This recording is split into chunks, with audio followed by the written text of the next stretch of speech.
We bought this house 3 months after our wedding.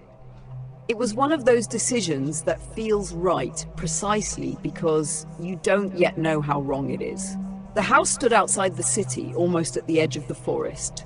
2 stories, a garage, a wooden porch, old but sturdy stairs. When we came to see it, everything around was quiet. Not deathly quiet, more peaceful. As if the place had simply been waiting for someone to live in it again. The realtor spoke quickly, evasively.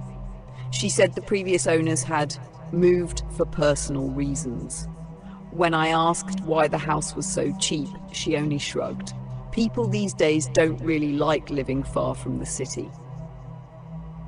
My husband smiled and squeezed my hand. For us, it was a chance. We couldn't afford anything like this closer to town. I remember thinking then that sometimes luck just happens. We moved in at the end of autumn. The forest had already shed its leaves, the trees looked bare, as if someone had deliberately stripped them of everything alive. But during the day, it wasn't frightening. Sunlight filtered through the branches.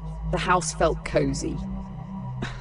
The first few days passed in unpacking boxes, the smell of morning coffee, laughter.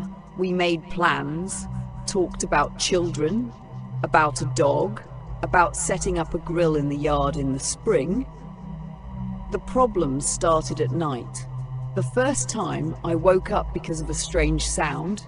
It wasn't a bang, it wasn't a scream, more like a metallic clink, as if someone had touched metal, quietly, carefully.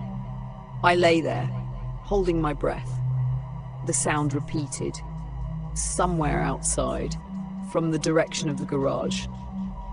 I woke my husband. Half asleep, he muttered that it was probably the wind or a branch. I wanted to get up, look out the window, but he pulled me closer and said, "You're just nervous, new place." I let myself believe him. The next night the sound was different, as if something was being slowly dragged across the ground. Not for long, just a few seconds. And then silence again. The third night there was nothing. And that frightened me the most. A week later, my husband went back to work. I stayed home alone. I did ordinary things, cleaning, laundry, cooking. I even started getting used to the silence. During the day, the forest felt calming, until I heard the sound again, this time in broad daylight. I was standing in the kitchen when I heard that same metallic clink. Slow, I walked to the window that looked out into the yard. And that's when I saw him. A person was standing near the garage. He wasn't moving, just standing there, as if he knew I was watching. And then, slowly, he stepped back behind the corner of the garage. I ran outside. There was no one there.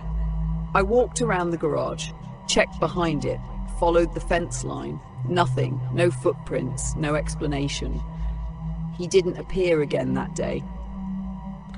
When my husband came home, told him everything. He listened carefully, but I could see the doubt in his eyes. Maybe someone got lost, or a neighbor. "I haven't seen anyone else here. No one at all. He promised to install cameras." Said everything would be fine. I wanted to believe him, but from that moment on, I never felt alone in that house again.